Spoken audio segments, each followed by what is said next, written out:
So this is what I'm doing today, helping a buddy out in his machine shop, Larry, and running the CNC. And yeah, so we've got to indicate this part.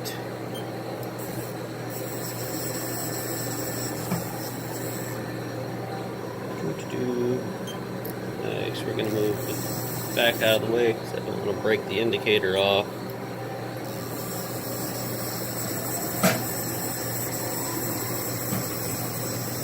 I am a fully qualified button pusher now.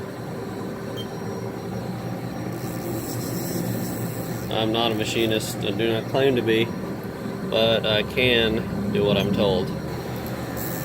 And I can learn.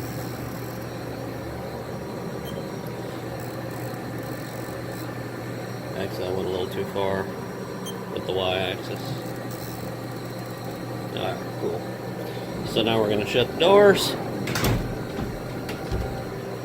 We're going to do MDI, reset program, cycle start. It's going to indicate, find the end of the part. It's done running that program. I'm going to go to memory, start from the beginning, cycle start.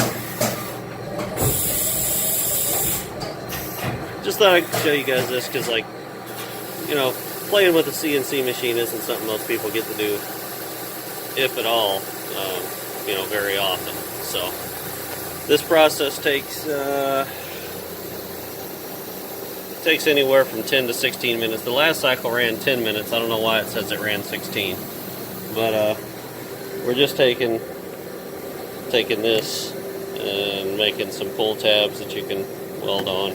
So yeah, anyway, so thought I'd share that with you guys. I'm having fun with it. It's simple. So talk to you later.